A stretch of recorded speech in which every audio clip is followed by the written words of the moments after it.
Hey folks, welcome back to Let's Kill Some More Time by playing LSD. I'm your host CPC Gamer, and I know I said I was only gonna do these in batches of 3, or I said it in my head anyways, but I feel like playing a little bit more. The first couple of videos are fairly well received, and primarily I really don't know what to play next. Yeah. Right, now, so this scene is clearly indicative of how the video game industry is polluting the world and filling it with things that we don't need or want, and Silent Hill? Oh, I don't know, I'm just making this crap up as I go along. But with that said, we did something similar in high school English. There was this poem by Simon Armitage in our anthology, Untitled. We came up with a huge, overcomplicated theory about how the untitled nature of the poem deals with the uncertain nature of our existence, and how nothing is set in stone. And we got to meet Simon Armitage as part of a writer's workshop that year. Somebody asked him about the poem. He said it was untitled because, and I quote, "I just couldn't be arsed writing a title." And hey, this is pretty trippy, huh? It's like the walls are melting or something. Remember though, the LSD in the game's title is Little Sweet Dreams, and not lysergic acid diethylamide, and if you think it is that second thing, then you're wrong. Shut up.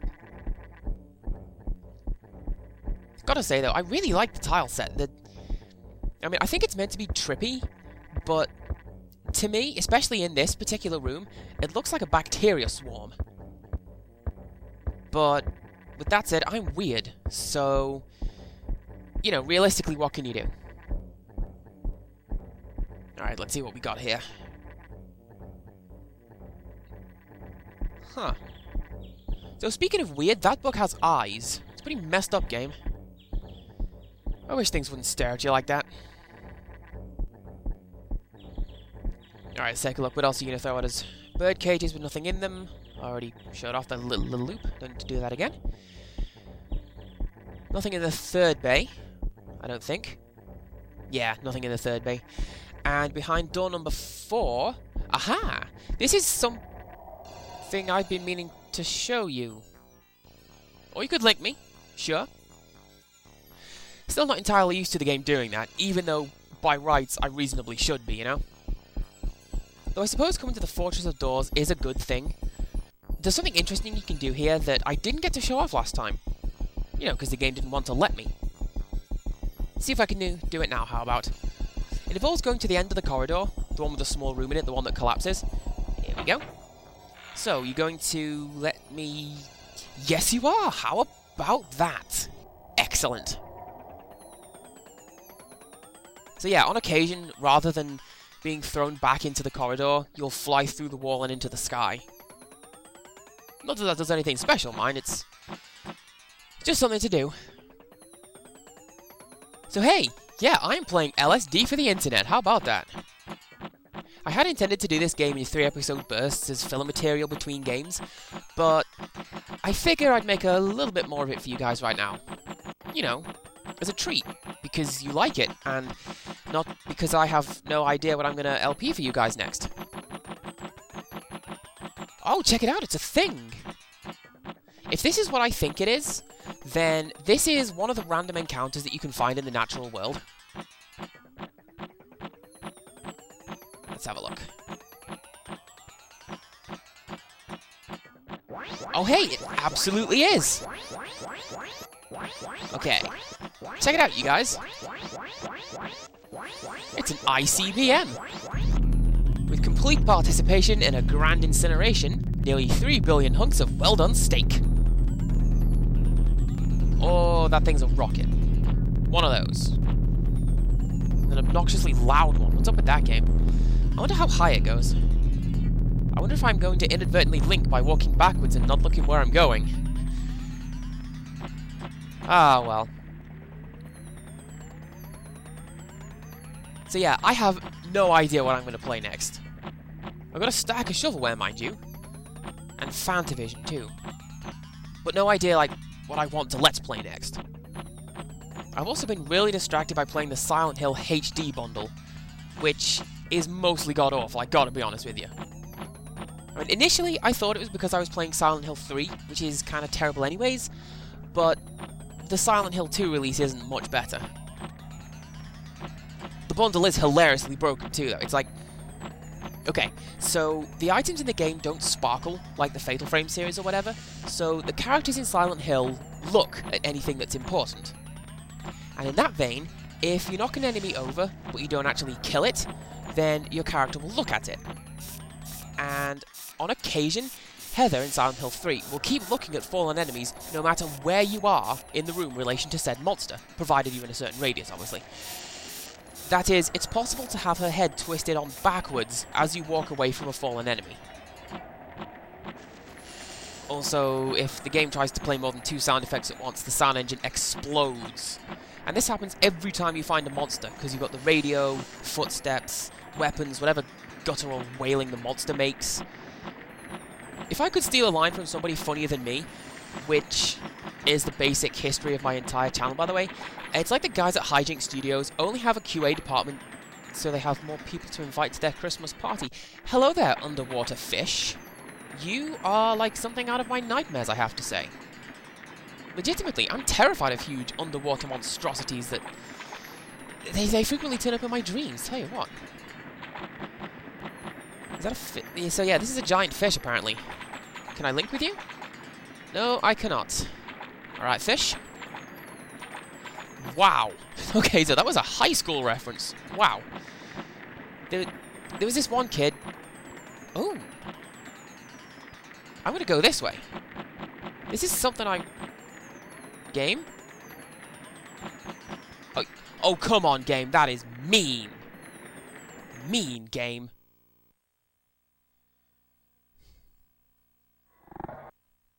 Anyways, back in high school, there was this one kid, Mark Baldwin, I think his name was.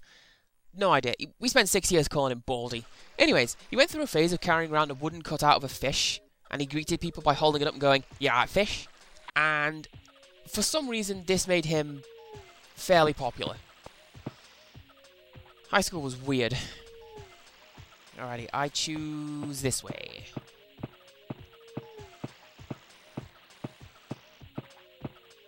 Do you know what? I think that there's a specific way to force the game to send you up to that balcony up there.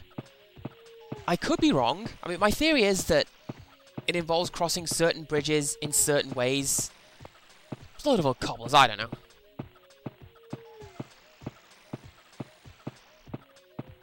You gonna send me up there now? No? Okay, maybe not.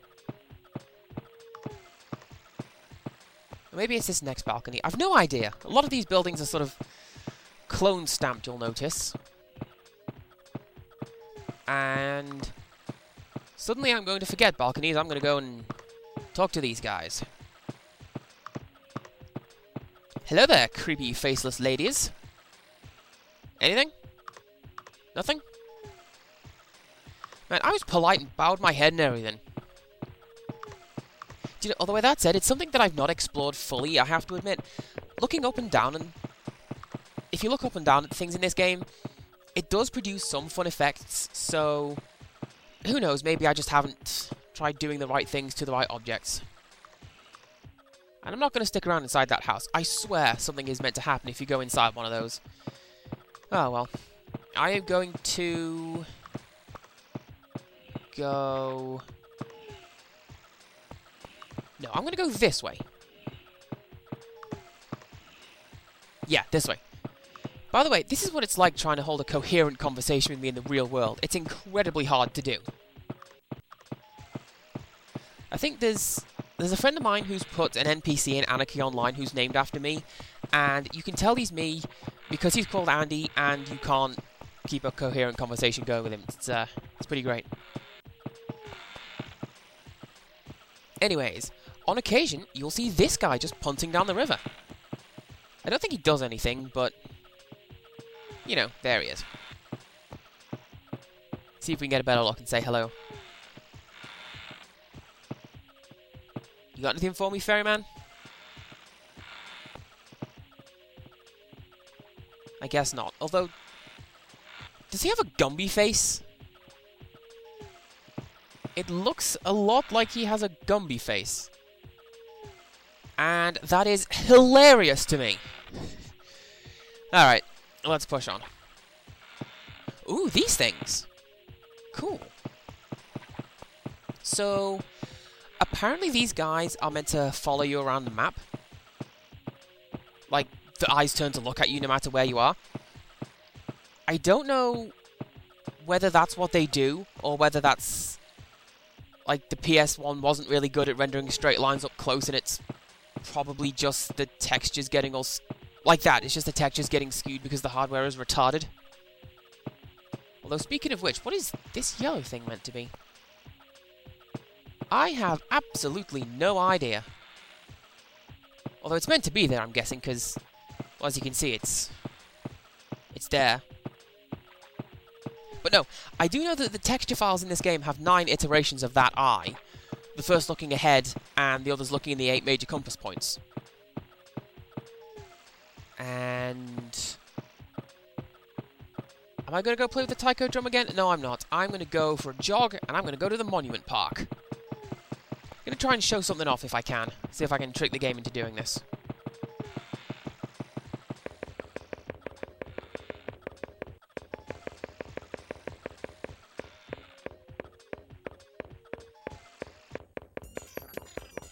Okay, so this music is called Doodle Tune Boogie on a Short Stick Rag, and it's from...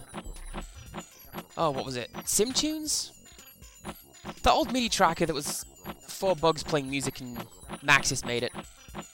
Well, they published it. I don't know what it was called, but like I say, Maxis published it, but it was made by Toshio Iwai, the guy who later made Electroplankton on the DS. He also made a side-scrolling shooter on the NES that was kind of like a really early precursor to Rez or Child of Eden, because whenever you shot an enemy, they played a note, and you could make tunes by playing well and getting high combos. And rather than losing your health, you just got steadily more and more dissonant. It was pretty great. Unless I dreamed that title, in which case I may have done that. Anyways, the Monument Park has a little Easter egg where if you go to the Empire State Building and look up, you summon a Zeppelin, which is moving at the speed of prunes and custard. It's a joke from The Goon Show, which is a radio show that is older and funnier than I will ever be. Also, on occasion the game will glitch out at this point, and change the value of the game's y-axis and just slowly increase it forever, which has the hilarious side effect of everything in that room getting taller and taller and taller as you look at it. There's actually a medical term for that. It's... I can't remember it. I know that the colloquial term is Alice in Wonderland syndrome, and I'm going to Google this as I'm watching this during post-production, and put it as an annotation on the screen right about now. And am I going to jump down that hole? No, sir, I am not. I am better than such things. I am going to go down this thing, though. I don't think I've linked down the tunnels in this particular playthrough. But either way, I have now. And it takes us to the land of eternal Magicae, apparently. I forget what the internal files call this particular map, but I always call it the intestines. Or the land of eternal Magicae. You know, there's this one show on TV when I was a kid. I forget what it was called. Looking back, I think the show was called Mad Science or something like that. I don't know. Anyways, the credits of the show had moving magic eye running in the background, so if you watch the credits normally, you just see like a happy swirling mass, but if you could do magic eye, then you got to see stuff flying to the screen. It was pretty great. And I gotta admit, I would have written a creepypasta about it, but nobody even saw the show when it aired, so they wouldn't even get it. And the only acceptable form of TV-based creepypasta is the same one that endlessly gets recycled about the lost episode where, you know, character value kills themselves. And this is meant to be the intestines or something, which makes it even more bizarre to me that we find a happy, bouncing fetus with something on his chest that I don't even know. And don't you clip through that wall, you jerk. I know that the walls make it look like we're in the Fallout universe, but that kind of rampant glitchery is not cool, game. See if we can find where that guy went, shall we? And yes, we can. Hello, intradimensional fetal mosh pit. That is absolutely creepy. Holy crap! I wish that thing wouldn't stare at you like that. Alright, linking time.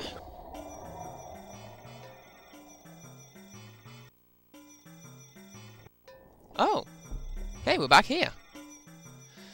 I'm gonna go see if I can make that Zelopin form again. Also, I really like this trippy and happy tile set, by the way. Have I mentioned that yet? I don't think I have.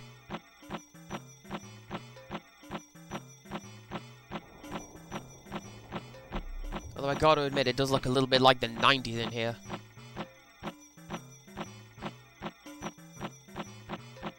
Alright, what do you got for me, game? Get a bit closer. Oh. Well, how about that? It's already spawned. Huh. Something you may be able to notice, not that I'm going to look at it again, the LSD logo is on the tail fin of that thing. You can just sort of wind the video back a couple seconds. I'm not going to go anywhere. Okay, I'm going to try and be a little more serious this time around. You can actually get things to spawn from the pit if you approach it and look into it. So, what do you have for me today, Mr. Pit? It is an elephant named the Moog. And I think that I should probably stop staring at that, because if I'm not careful, I'm going to fall down the pit, and well, that's actually going to be quite a boon, because it means I can wake up and stop the video already.